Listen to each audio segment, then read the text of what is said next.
In a culture of opposing opinions and challenging times, how do you get your head above water and get a breath of fresh air? You look for hope. You look for answers.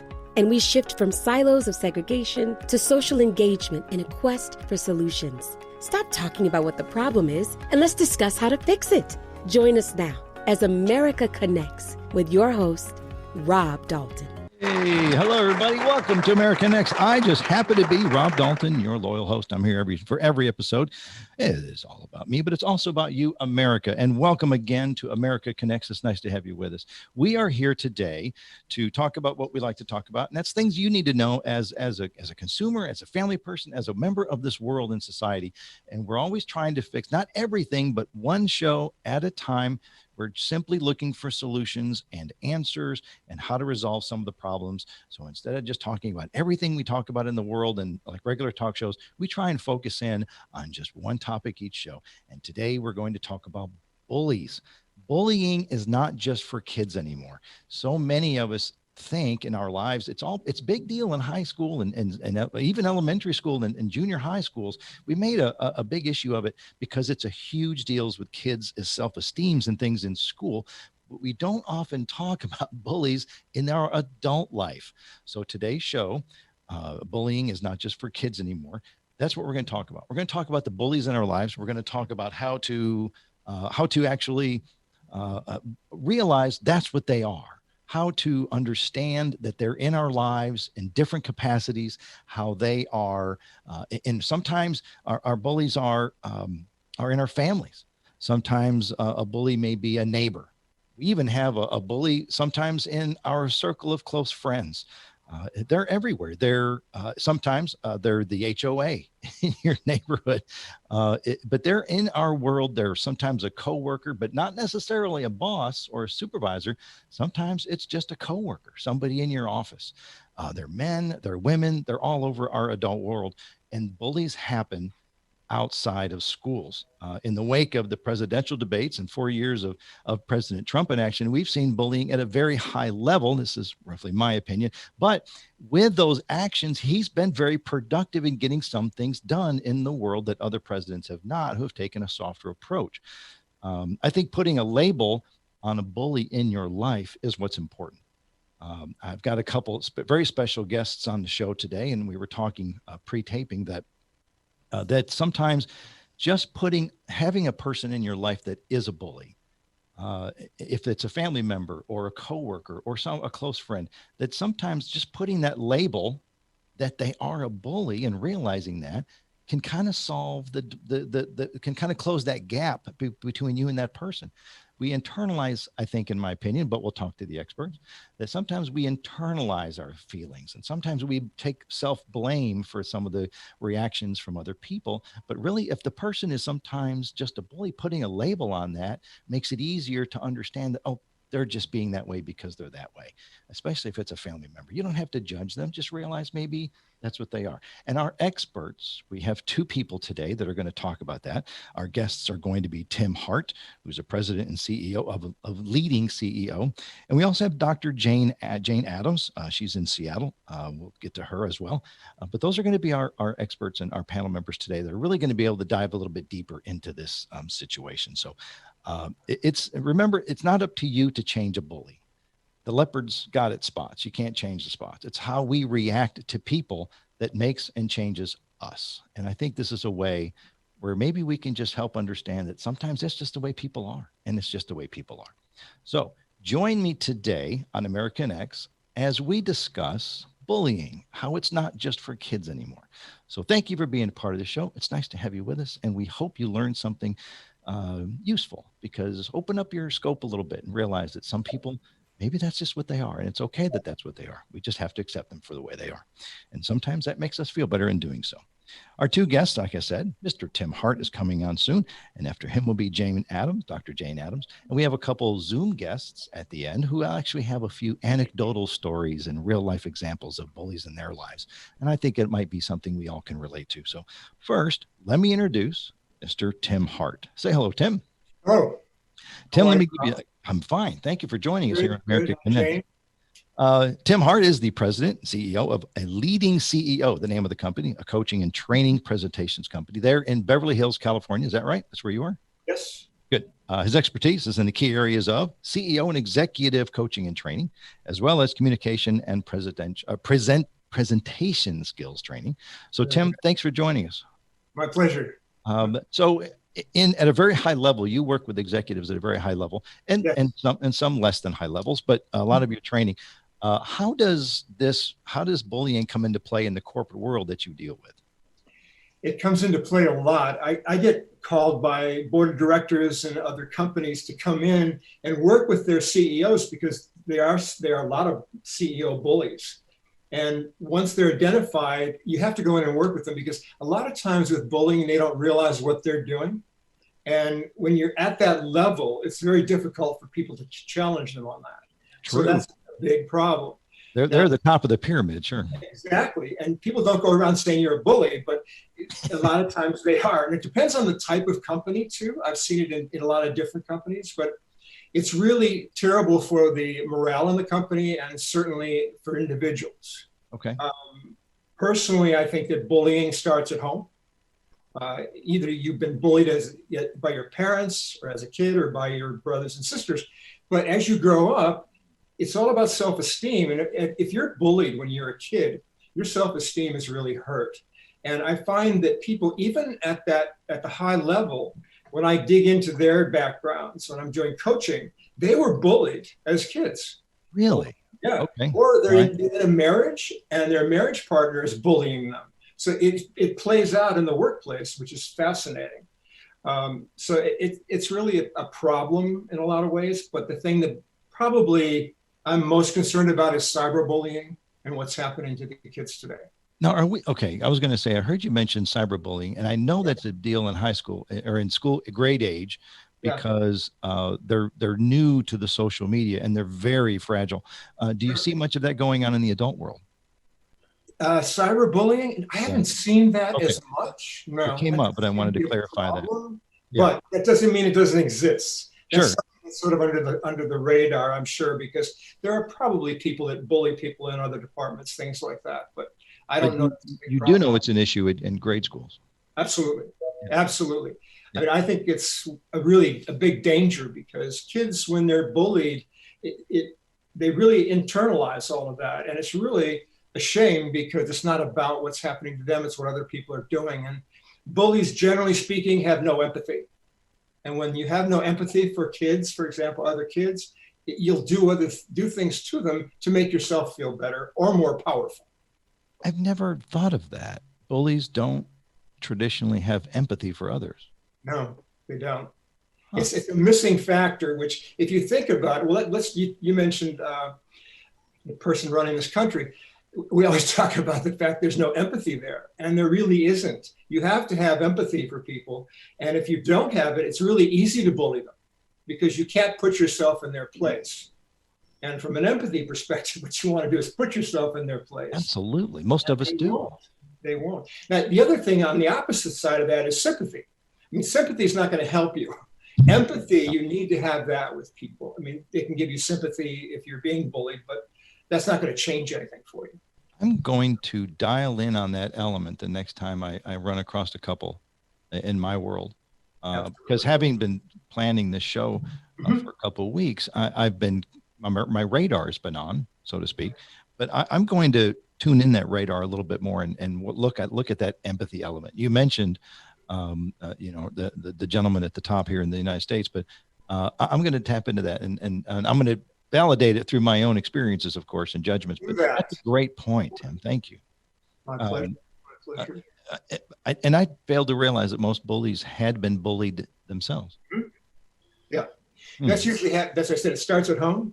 Usually they've been bullied at home either by their brothers and sisters or even their parents. But they watch their parents bully other people. So if you learn those things when you're growing up, by example, sure, it's a tool. It's a tool. I can use that tool to bully the kids in school because remember, it's all about power. So kids want to have power over other kids. But the sad part about this is that the bullies end up getting into trouble as much as the people being bullied, because the bullies end up as delinquents. They end up all kinds of crazy things happening in their lives. And they don't realize that when they're doing it, but they're setting a trend for how their life is going to go. And the people that are bullied, the thing that I emphasize in everything that I do is self-esteem.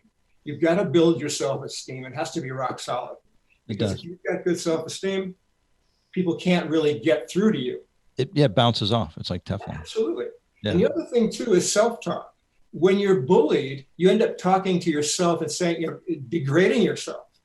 And that's the last thing you should be doing. You really have to check your self-talk, no matter what you do in life. Watch your self-talk. I mean, we talk to ourselves at 70,000 words per day. That's a lot. And if you're telling yourself constantly you're not good enough and this isn't happening for you, change that. If you change that up to a very positive self-talk, that alone can make people feel better. Yeah, because that can, if you're not careful, those thoughts can become your reality. Absolutely. Absolutely. Yeah. And bullies tend to prey on people that are weak. And what weakness shows, if you don't have high self-esteem, that's the weakness they go after. So, yeah, they're easy targets. Very easy. Yeah. And once they know they can, they'll come back. Absolutely. Absolutely. I do know of, you mentioned at home, I do know of one person in my world, and I've known this for a while, that he's a wonderful gentleman, but when his wife gets really actively bullying at home, he turns around and comes to work and is a bully. It's like he's lashing out to the only audience that he can. Up and you move it. Yes. You pack it up and move it. So there's truth in a lot. I recognize a lot of the truths in what you shared, Tim. So thank you very much. It's good information. Thank you. I want to bring you back onto the show. So are you able to stick around for a while? Other things we can talk about. Good. Tim, really good information. Thank you. I'm going to move on to our next guest, Dr. Jane Adams. Hello, Dr. Jane. Hi, Rob. And thanks for being a part of America Connects. I've got some good information on you. So now you're up in Seattle, correct? Yes. Okay. Dr. Jane is a writer and a social psychologist whose recent books, essays, and columns focus on intergenerational relationships. I found that interesting when we looked at this because we do talk about, what we're going to talk about today is how some of the bullies are in our own families. A couple of your books from Sex and the Single Parent back in the 70s. And then I'm Still Your Mother, you wrote in the 80s. And then When Our Grown Up Kids Disappoint Us, you wrote a decade later. And you've been interviewing parents and their young and adult offspring and working those findings into regular columns for Psychology Today. So thank you again for being part of the show. And I'm thrilled to have you. Thank you for having me. And there are bullies in all sorts of fashions in our world. We'd heard from Tim, who talked about it in the corporate world. What would you like to add? I want to comment on what Tim said. Please do. While I believe that most bullies are lacking in empathy, I think that what's really going on is that they're suffused with fear and they're projecting the fear of their own vulnerabilities onto other people who experience it as being bullied. I mean, it's kind of like a spare parts thing. I give you the feelings of my own that I can't handle, and you take them. And so bullies at base are motivated, I think, by their own insecurities. I think clearly our president is a perfect example of that. And they find very willing victims who are able to kind of internalize the fear that the bullies are projecting and respond to it by cowering, by doing what they say. We see a lot of this absolutely in families. I mean, siblings are probably the earliest bullies in our lives, older siblings versus yes. And what the fear they're operating out of is, I'm going to be replaced, or I have been replaced in my parents' affections by this person. And it's not true to say that they don't feel empathy. They do, they just can't handle it, which is why they have to project it elsewhere. Sure. There's a lot of intergenerational bullying that goes on with parents and children. It's less bullying than it is a power differential. And with adult children and their parents, the bullying is two ways. I have a lot of clients who complain a lot about how their grown kids bully them. Often they're mistaking bullying for their kids' concern, and kids are taking advantage of the mutuality and the power differential to tell their parents what they're concerned about, whether it's how can you go out and run around? Don't you know there's a epidemic going on? And other times it's the other way around. It's parents bullying young adult children who seem to have walked away from that power differential that ruled the roost for a long, long time. But it's very typical. It's more typical probably of of adult children bullying their parents than it is of parents bullying their young children, or their young adult children. What those parents tend to do is not to bully, but to continually try to right the power differential and get it back to where it used to be when they ruled the roost and their words went. But kids have a way of growing up and away and making their own decisions, and often can't be bullied by their parents' disapproval. In adult relationships, bullying is more of a boundary invasion. I can see that. It is at other times. When you tell me what to do, you're intruding on my autonomy, on my boundary. You're losing track of where you end and I begin. And the best way to deal with a boundary invasion, whether it's bullying or something else, is to call it out. To say, not you're bullying me, but I feel really bullied by you. Back to feelings. Sure. Yeah. Using your feelings. Yeah. I mean, as therapists, we always say operate from your feelings rather than labeling other people's feelings. However, when it's an ongoing boundary invasion, what you really have to do is say, this is a boundary invasion. I feel invaded. I feel trespassed upon, and I want you to stop. And when you call out any kind of behavior, if you don't provide consequences for the failure to stop it, then you're just nagging. I mean, the difference between setting a boundary and nagging is that one has consequences and the other doesn't. Does not, sure.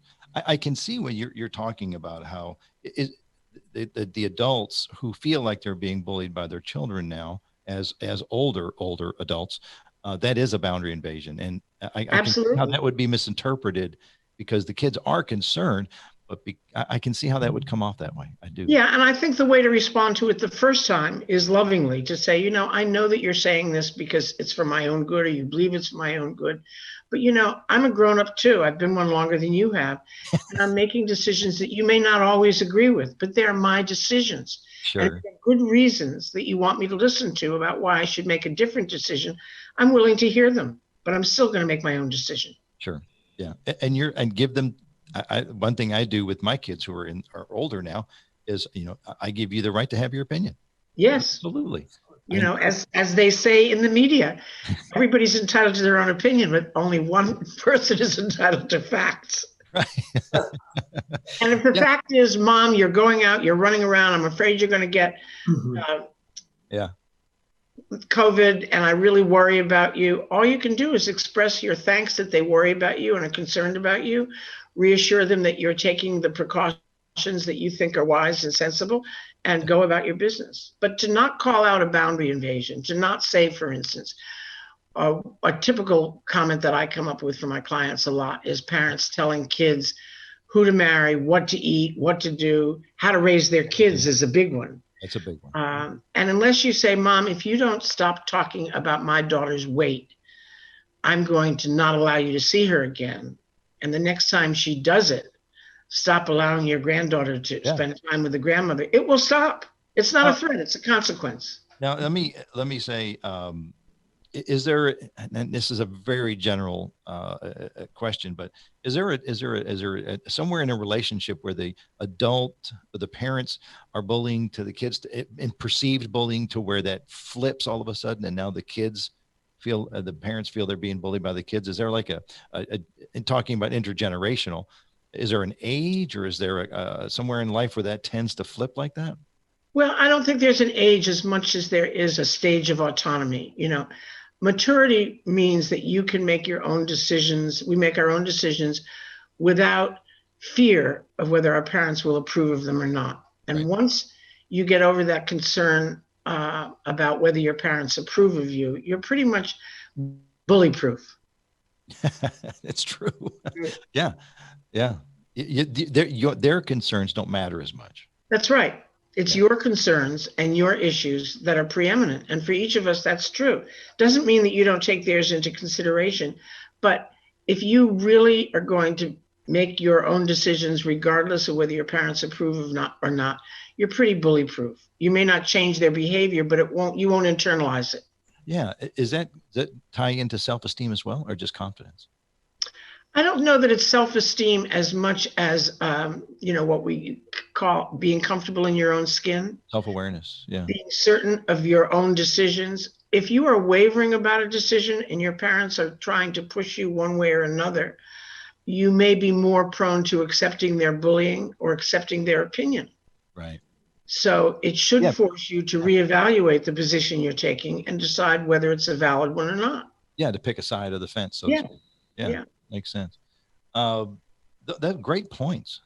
Tim, do you have any complimentary I love what you said. I agree with all of it. One of the things I wanted to add is that, a lot of it is taking things personally. We always go through life taking everything personally. And if we can teach people not to do that, even with kids, don't take everything so personally, that could really help us, because we internalize that because it's like, you're doing this to me. And in a lot of ways, we're allowing it because, it's just happening. And I think if you stop taking things personally, it helps a lot. The other thing I wanted to mention about what you're saying is that when you look at adults and how they respond in the intergenerational portion of this, I have a question for you. How would you feel if somebody said to me or said to you, "You're hurting me"? Would that be something that you would say to them to get them to really realize what they're doing, and that it's not just, "Please stop doing this to me," and stop that behavior, but just give them an idea of what that's making you feel? I think giving them a specific example of how it makes you feel, rather than the kind of general comment of "you're hurting me," is, it feels as though you're disrespecting my opinion. Mm-hmm. It feels as though you don't value what I say. It feels as though this is a personal attack rather than a general one. When we talk about not taking it personally. When you're talking to one other person and they're talking to you, it's hard not to take it personally. When it's one-on-one, it is in fact very personal. Especially when it comes to family. Absolutely. It gets personal with family quick. Yeah, it does. It does. I feel like sometimes if we can put up a little bit of a wall in terms of what I'm going to take personally, what I'm not going to take personally. That's the boundary. That really is the boundary. What do we let in? Yeah, and what do we let into your life, and what don't you let in? I think it's really important to cultivate boundary flexibility. I compare boundaries to a fence. It's either chicken wire where you can see through it, or it's shutters that you can close at will. Okay. And the ability to close those shutters, to turn off outside influence, is a really important function of boundary intelligence. I wanted to bring in some of our Zoom callers, some of our other guests as well, and listen to some of their stories and anecdotes. And I'll see if my producers have anyone in the waiting room or on hold to do that. But in the meantime, I wanted to just let everyone know, Tim Hart, you're up in Los Angeles. I know most of the people that are listening have been here through the whole show. And you are a corporate trainer, just to put it mildly, and Dr. Jane Addams with Psychology Today, but multiple books authored as well. I'm glad y'all are in on our panel today to discuss this. It's bullying isn't just for kids anymore. They're everywhere in our world. And I wanted to bring in a few of our Zoom calls to get some of those stories. Again, the topic today is bullying. It's not just for kids anymore. And reintroducing the topic is simple enough to say that there are people in our world as adults where we get bullied. And there are bullies in our lives. And because we tend to accept people for who they are and what they are, no matter the role in our lives, we sometimes take that internally. And instead of labeling people for what they are and making it easier to cope, sometimes we just don't understand that they are sometimes just being bullies, and putting a label on it makes it easier for us sometimes to cope with that. Now, we had two guests earlier in the show, Tim Hart, who's a president and CEO of Leading CEO. It's basically a corporate trader who deals with the corporate world and a lot of CEOs. And then our next other guest was Dr. Jane Addams, who works with Psychology Today. She's out of Seattle, a multiple book publisher, author. And her stuff can be found on Amazon as well. That's Dr. Jane Addams, who had some wonderful commentary as well. It's not always the parents. Sometimes the parents feel like they're being bullied by the kids. And we brought up earlier in the show about boundary invasions. We're going to get into a few anecdotal elements here. I wanted to bring in our first Zoom caller, Mr. Michael Penabianco. Michael's with us today, and we're going to see what he has to say, and maybe a real life example of Michael's life where a bully has been or is or was in his life. Hello, Michael. Thank you for joining us. Hey, Rob. It's great to be here, and it's a very near and dear topic to my heart. My journey with bullying, I didn't actually experience it myself until well into my adult years. Okay. But I had worked after 9/11, gotten into aviation safety and security, dealing with terrorism and things like that through a career of flying airplanes. And through that, reverse engineered myself into a position where I was coaching and teaching self-defense and worked with kids that were bullied in school. And very quickly in working with those kids and coaching, you meet the parents that are like, wow, this is actually happening to me at work. You know, the same. They identified it. Okay. Yeah, they literally they connected, and when they were trying to build a bridge to their child to help their child deal with it, they very quickly realized that they were going through it themselves. Wow. So I mean, it was just like light bulb moments, case after case after case. And as I went on, got to working with the Dale Carnegie organization and looked at organizational health and things that, what leads to some of these dysfunctional behaviors making their way into your daily work and life, and finding out how many adults, like 75% of adults have either seen it or experienced it in the workplace bullying issue. And having been with two particular nonprofits and one for-profit organization, the bully was sitting at the top. So the skill sets, it's a chess game for somebody as an adult. And for me, it was not being in the position of power, but having to try to deal with a bully that I had to deal with myself, as well as I would call it organizational terrorism that would come with that. Okay. So, people get into jobs that they may not be able to step aside and just, laterally move to another job, or to quit because it's not a fit. Or the abuse just gets to be so much. But when you look at the dollars lost alone, you'd think that more organizations would want to be good about dealing with that type of individual in their organization. Unfortunately, sometimes it was at the very top. And in my case, that combat led to my departure. And so it's a very, very dear topic to me. And having spent most of my life teaching others to have experienced it after all the things that I've taught other people was actually, you come home and scratch your head and talk to your wife, and you're like, I think this is happening. This is what's happening to me. I'm being gaslit. I'm being bullied. I've been assassinated via reply all. It's, the worst days of your life sometimes are when you're driving home knowing that your work doesn't matter anymore, and that, your position is no longer meaningful due to the actions of another person. So, leading forward and thriving, that's how I'm wired. And that's the way I've chosen to go from this and take that experience, all the things that I've taught other people and the experience that I've had myself, and turn that into a coaching path forward. So that's my personal connection to it. Yeah. So you've seen it. I think real quick as a recap, just the one thing that I found, that the patterns are the same, whether you're adult or a child. Yes. Yeah. And so we send in the corporate world, we tend to accept them. Yeah. So, but when you stand back and identify them, label them, you realize, wow, you're a victim as well. Thank you, Michael. I'm going to move on. Mr. Chuck Herrick. Hello, Chuck. Afternoon. How are you, Rob? Welcome to America Connects. Thank you. So I guess my journey started, when I was young, I was in a wheelchair. So I've had this my entire life. But as an adult, I guess the biggest case I had, and again, it goes back to what was said previously, it's about a lot of people in power. Yeah. So I practiced law for many years, and the firm that I was at, one of the partners was the biggest bully that I had ever seen. I mean, even worse than when I was a kid. I don't know if it's something about the practice of law and the way that we're combative. Okay. And I think there's a way to practice where our clients have issues, but as attorneys, we shouldn't. We should treat each other civilly and with respect. But my old boss was just one who,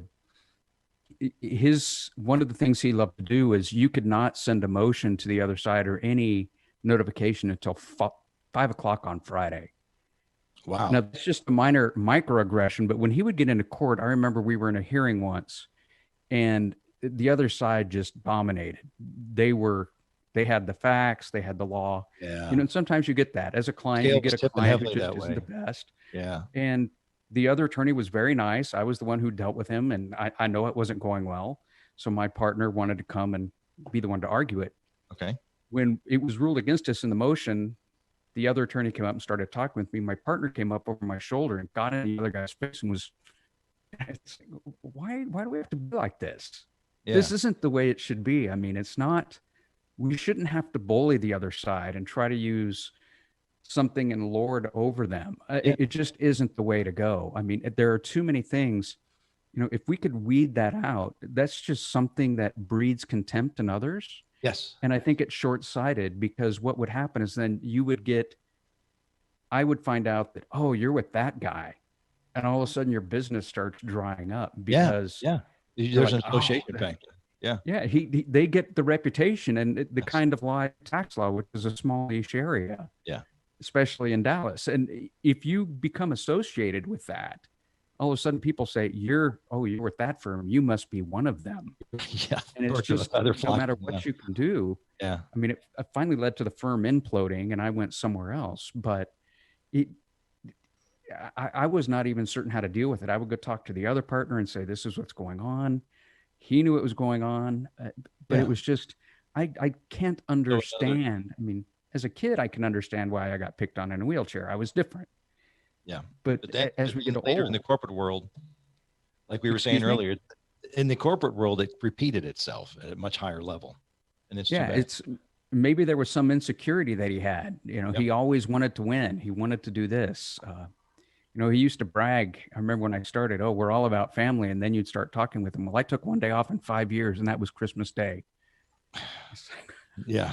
You know, that's not the kind of life. And that's the kind of things that I've seen, especially in the legal world. And you start to deal with that. And it's just, it's not healthy. I think it just creates tension. It creates a bad, you know, just the reputation that you have. Yeah. It's something that really can't be repaired once that's there. Bad energy. Well, Thank you, Chuck. I appreciate your personal insights. I appreciate the personal insights. The law is essentially an adversarial system that sets up it sets up bullying. Yeah, I agree with that, but I still think maybe I'm old school. Yes, we're adversarial, but our clients have the issue. Us as attorneys should still be able to go out and be civil to one another, because there might be a time where this guy is an adversary today, but the next time, the way cases go, he might be on your side. He might be a co-counsel because you might have some big client. Yep. And if he respects you, they might bring it to you. Yep. You know, to where you'll co-counsel with them. Hey, we can't handle this, or you have this expertise. Don't burn a bridge. New client. Yeah. Don't burn a bridge. Yeah, that's exactly what it is. I'm going to, Mr. Maurice Patrick Duncan Jr. Welcome to America Connects. Hi. How you guys doing? You can call me Mo Duncan for short. Mo Doctor. That is much shorter. Yeah. Take a deep breath for Mo Doctor. Tell what's Duncan. Your experience, Mo Doc? What's your experience with bullies? Well, first of all, I would say, you know, it all, like with everybody else, it all kicked off when we were kids, going to school or whatnot, preschool or whatnot. And, you know, it's always been the bigger kid that feel like, okay, I'm the biggest guy, I could do whatever, you know, I want to. And then, you know, he makes a habit of it. But I mean, if you transcend it, it's just, honestly, I think it's nature in its own, you know, from like from the dinosaur age, the T-Rex bullying all the other dinosaurs. And then it transcends from the animal kingdom, the big lion ends up bullying all the other lions or whatnot. And it comes from us in particular. Now, I would honestly say I've never been a big fan of, you know, the victim mentality of it, because the environment that I came from, and like, you know, with my father, he's always trained me to the point where, like, if anybody, regardless of how big he is, if he step to you and try to bully you, you better make sure you, you know, give him the same treatment. And to handle your bullying, basically, you got to bully him back, because hold up a mirror. Yeah, exactly. Because the thing is, if you know, if he does that to you, and you continually have your fear adrenaline control you, where you just let him continue to do it, everybody's going to continue to get on and do it time and time again. So those type of training methods from as a child basically kind of grew me up to the point where, like, look, in the real world, people are going to try you. So, if somebody hits you, you make sure you hit them back, not to the point where you're trying to be a bully, but key word is defense. You want to defend yourself because you love yourself enough that you'll never let nobody do anything or push you in harm's way. And then once you give them the same energy that they extended back to you, they have a common sense to be like, you know what? I don't want nothing with that dude. They remember. Sure. They remember. Yeah. So that's basically, to me on the genealogy part of it, it's always just been to the point Early where training. Like, thanks to my family for doing that. So I've always just been upfront when it comes to that. Never let nobody do that. Yeah. Yeah. Good. That's thank you, Maurice. Oh, I'm sorry. Mo Doctor. Mo Duncan. That's right. Good. Well, thank you for being a part of America Connects. We may come back around. My next guest is Heather Pierce. Heather, are you around and able to around. Details? I'm here. Hi, thank you for joining America Connects. Tell me about your experiences. Mine is kind of the opposite. I mean, I've listened to a little bit of everybody, and for me, I could say that the teenage years, it was, being bullied and stuff, but really it was the opposite. I guess you could say I belonged or I hung out more with the popular crowd, but I didn't like being in cliques. And so I tended to stay away from them.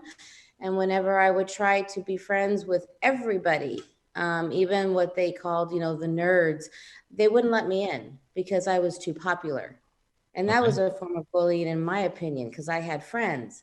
But that was like, no big deal. I got over that. But I found that as I got older and, finished college and worked my way up pretty quickly in the education, it was a lot of resentment. Like I had a lot of more females more than anything. Just stabbing behind the back. And I was passed over 4 different times for a position that I knew I was, fully capable of. And it was because of the director of special ed at that time and I were good friends. And so I got bullied a lot for the way I looked, she's to this, she's to that. She knows these important people. She's the part of a clique kind of thing. And I'm really not. I'm a hard worker. The mean girl syndrome, even as an adult? Basically, yes. Okay. And so I just kind of always took it like, you know what, it's their problem. It's not mine.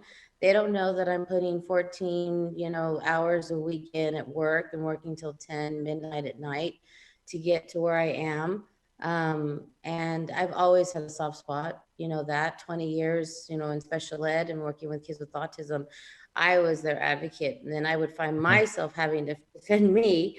But right now, I'm dealing with my own journey with being bullied by family, particularly parents and my own children. And that's a whole new realm right now with me. It's very personal. We were talking with Dr. Jane earlier about the complexities of doing it with family, because it can be very personal very quickly. Yes. But I mean, I'm one to talk about it because if it can help others, and I'm all for it. It's like things aren't really great. My kids don't want to talk to me. I've literally been ghosted by them, and I don't know why.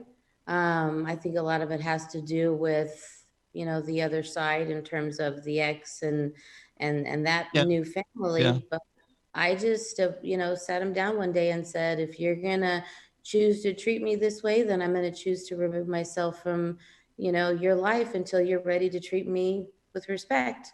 Dr. Jane had mentioned again, setting boundaries and boundary invasion. So yeah, that's a real life example of Dr. Jane's advice. So good. Thank you so much. I'm glad I think that those real life things are important, because everyone tries to attach themselves to this type of topic in a very personal way. How does it affect me, or how am I like that? And I thought all of our stories, including yours, Heather, was very poignant, and kind of drew that around. So thank you for the vulnerability of sharing too. I don't want anybody to, have to feel like they have to fight fire with fire. It's like you can still in your heart do the right thing. Again, Heather, I wanted to thank you for that. I want to bring in our guests, Mr. Tim Hart. Well, first of all, thanks to everybody that had their stories. I think that's great. And I was listening to you, Heather, with kids. That's a tough one because even though we want to talk to them and try to get some sense out of all this, it's very difficult to get them to sit down and do that. And you might have experienced that. Oh, yes. So I wanted to ask you, what have you done in terms of trying to communicate? Because it's all about communication. If the kids aren't going to communicate. I've let them have their voice because they're 8 years apart. So, one's 25 and one's 18. But I let them have their voice, but I maintain the boundaries as well, that there will be respect. And the minute they don't show respect, then I tell them that we're just going to table it until they're ready to talk, respectfully. And I've let them speak, but what they have to say makes really no sense to me, but I have to honor whatever it is that they feel. Sure. So they're in counseling right now. So I'm not going to stifle what they believe. I just hope that they'll outgrow it. When you say, Heather, I've let them have their voice, what I don't hear, and maybe I'm just not listening carefully, is I'm listening to what they're saying and taking it in and trying to make sense of it. Yes. Okay. That's a perfect way to put it. Okay. Yes. Yeah, she's Dr. Jane. So yes. That's perfect. Yes. Dr. Jane, anything about any of the commentary you heard from our Zoom callers? Well, I think probably my heart is with Heather's because I deal with parents of adult children and difficulties in communicating a lot. And, there's a kind of epidemic of estrangement going on. And wherever you can nip it in the bud, I think it's important to do that. There is a time at 18 and I guess 26 where they're trying to be independent of their need for you. And sometimes it's important to look at their behavior in terms of, a bird pecking its way out of the egg, because that's really what they're doing, and you're getting the pecks. Yeah. So sometimes it's important to take in what they say, to let them have their say, and to really, of course you will take it personally, but to let it wash over you sometimes. They will grow up, and I think that setting hard and fast rules of I'm not going to talk to you unless you're respectful to me, without telling them precisely what respectful means. Respectful may mean I am listening to your opinion and to your facts. I'd like you to listen to mine also. Or if it's just you can't talk to me that way, what way are you talking about? You can't talk to me as though my opinions don't matter, as though everything I've told you is crap. You really have to be specific when you talk about my kids are disrespecting me. Because sometimes expressing an opinion is different from disrespecting. I totally agree. And I have done what you said, because I've gone through mediation with them per their request, counseling per their request. And so we learned, how to turn take and, honor each other's time and stuff. And so, I do validate what they say, and then they validate what I say, and we go from there. But it's not a demanding, you're going to respect me or else. Okay. Thank you. Tim, I wanted to bring you back because the first two were Chuck Panabianco, who experienced bullying later in life, as well as Chuck, who a wheelchair all of his life, but didn't really, it didn't change bullying until later in the corporate world as a lawyer. I wanted to give you the chance to comment on those two. When I heard that, I work with lawyers, by the way, and so I know sometimes what that can be like. They do end up in these adversarial. The great disclaimer, by the way. However, they bring me in for jury selection and things like that, but I also work with the attorneys. Okay. And it's surprising to me how many attorneys are not good communicators, by the way, but I think they escalate the volume more than anything else. But and when you look at what happens, and it's the dynamic, I think, that you're dealing with all the time, because they're in a dynamic that is very, very much adversarial in terms of there's another person involved, but they have to have some kind of sensitivity training that this is not something that goes on and carries on at work with your coworkers. And that's unfortunately what happens is coworkers end up bearing the brunt of what's happened to them in the workplace. So it's very difficult. But when I look at CEOs, I've had a lot of CEOs that are bullies, and it's difficult with them because they don't see it. They just don't see what's happening. So I have to sit down with them and point it out and say, look at the behavior here. I mean, here's what I'm getting from other people, because generally, if I'm working with a CEO, I will do a 360. In other words, talk to everybody around them and figure out what's going on. Yeah. So that when I go to them, it's specifically, you're intimidating people. You can't do this. You're making people feel unimportant. So when they get that specific, then they can adjust their behavior. But it's behavior issues, and that's what they need to do. It is. So you need all kinds of opinions sometimes about people in the workplace, because I think someone mentioned that they got so fed up they left. Well, that's the problem. Most people, when they are bullied at work, they end up leaving. That's unfortunate, because it costs so much to the company, and it costs so much to lose somebody and then onboard somebody new into the same problem. So I think it's a huge issue in the corporate world today. So. Dr. Jane, I wanted to bring you in to address Mo Doctor's issue, being led at an early age to stand up and fend for himself. Is that something that you see often? I'm sorry, that he learned at an early age to stand up for himself? Yeah, his dad said, stand up and give a bully his own medicine back. Well, I think that standing up for yourself is important. Giving him his own medicine back is less effective than labeling his medicine and saying, you're bullying me, and I'm not going to allow that to happen. Well, I really think we need to put some labels on behavior that is troublesome. Yeah.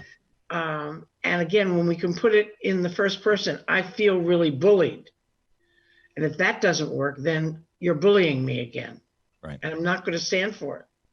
Good advice. The problem with the law firm is that I think it's helpful to tell the bully in your office that the client, and I'm assuming it's the client of the firm, that the client feels bullied.